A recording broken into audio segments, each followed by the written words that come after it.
The windows behind me are the windows to Lee Harvey Oswald's room. The long windows.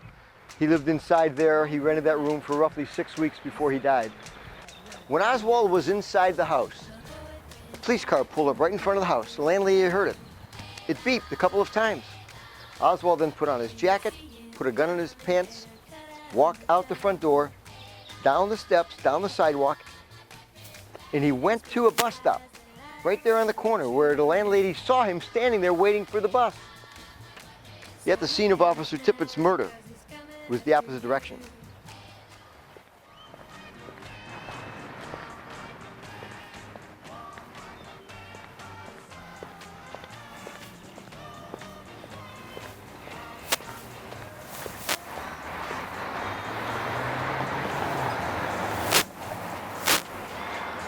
This is where Oswald was last seen. He was last seen by his landlady waiting for a bus to take him back towards the school book depository. Officer J.D. Tippit's car was angled right here towards this driveway. He encountered a man on the sidewalk. They spoke, he got out of the car, and he was shot across the hood of the car. He fell dead in the street. This was seen by certain people. Aquila Clements, who lived up the street, said she saw 2 men involved in the shooting of Officer Tippit. And the short man, who she described as being similar to Jack Ruby, waved to the other man and said, "Go on." And they both went off in different directions. One man who ran this way ran up to Patton Street, cut across the lot that was here. There were bushes and there was a 2-story house here. And the 2 sisters who lived upstairs saw this man cut across the yard. He ran up behind this house and took off his jacket, threw the jacket behind the bushes, and then he ran up onto Jefferson Street. The jacket was found. The jacket had a laundry tag. The laundry tag didn't match Lee Harvey Oswald's social security number with the last 4 digits, and the jacket didn't fit Oswald, and the jacket was not Oswald's jacket. But all of that evidence was cast aside to make it appear that Oswald killed Officer J.D. Tippit. Behind me is the entrance to the Texas Theater. Oswald walked in without buying a ticket. Julia Postal, the clerk on duty, noticed that he didn't buy a ticket, so she called the police. The police surrounded the theater, not for a potential assassin, but for a man who didn't purchase a ticket to a theater. Oswald was arrested and taken off to jail. From that moment on, the Dallas police and the FBI, they had their man. Lee Harvey Oswald was going to be convicted and sentenced to die within 48 hours for a crime that he didn't commit. I'm sitting in the location where Lee Harvey Oswald's seat was located in the Texas Theater. It's in a row that has since been removed because the Texas Theater has been remodeled. Lee Harvey Oswald is sitting in the 5th seat from the end, in the 3rd row from the back. But this is the location where Oswald was sitting here watching a movie, War is Hell. Oswald was not here for the purpose of going to the movies. He knew that he was a patsy, he knew he was being set up, and he knew that they were coming to find him. On May 15, 1992, I went to the Dallas County Courthouse. It's located on the corner of Main Street in Houston, only 1 block from the Texas School Book Depository. My children were with me. They were in junior high and high school. I brought them to Dallas to show them how President Kennedy was actually murdered. We went to the courthouse to see the courtroom where Jack Ruby's trial took place, but we couldn't get in because the doors were locked and it was used for storage. But I could peek through the cracks in the doors. We could see boxes stacked everywhere. So I went across the hall to the nearest courtroom and I met Dee McCarrell. She was the bailiff for the judge in that courtroom. She brought my children in and she talked with us. She told us about her memories of the events relating to the assassination on that day. We were stunned at what we heard. When she was done, I asked her if she would repeat that story and if I could make a videotape of what she said, and she readily agreed. This is her story. Secretary at that time to the chief deputy of the county clerk's office was called a week or so before the president came to town to check all of the public records to see any names associated with the name of Lee Harvey Oswald.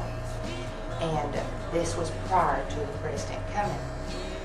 We thought it was strange that we were contacted by the FBI, but we did what they asked us to do, and we checked the name Lee Harvey Oswald. I remember we only found a couple of documents filed in public records. We called the FBI back and we gave them the name of the other people on the documents and what type of documents it was. Okay, so then all we could do was just really look forward to the president coming. The day before the president came, and this is all true, you can't make up a story like this, Jack Ruby came to my boss's office and stayed there in the county clerk's office most of the day before the president came to town.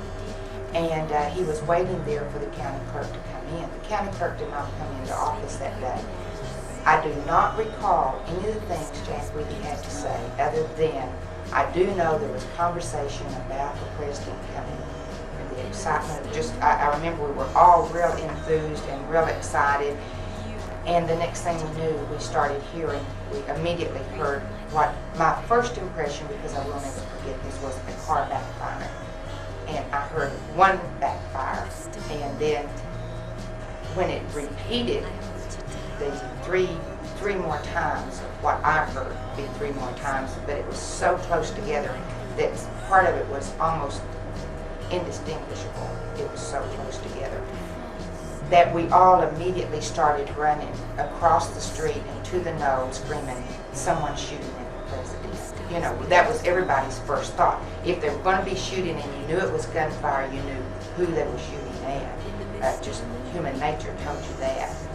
And we all started running toward the what is now called the grassy knoll, and toward the overpass, because we all believed at that time that the shots were coming from that direction. Whether they, I don't know that much about it.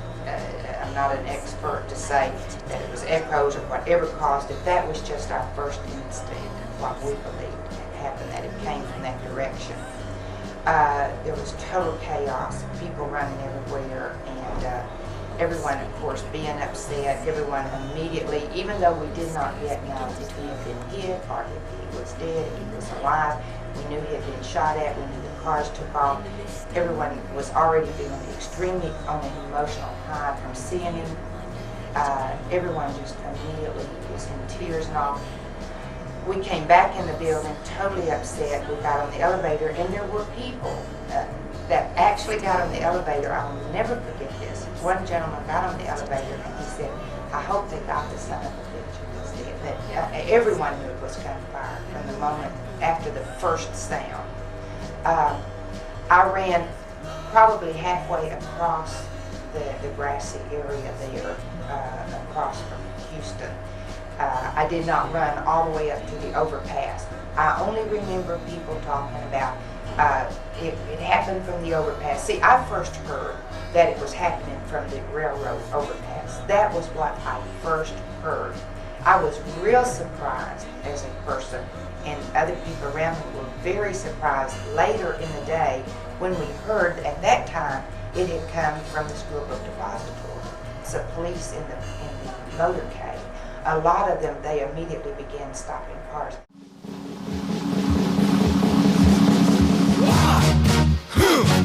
Yeah. What is it good for? Absolutely nothing. Yeah. What is it good for? Absolutely nothing. Say it again, y'all.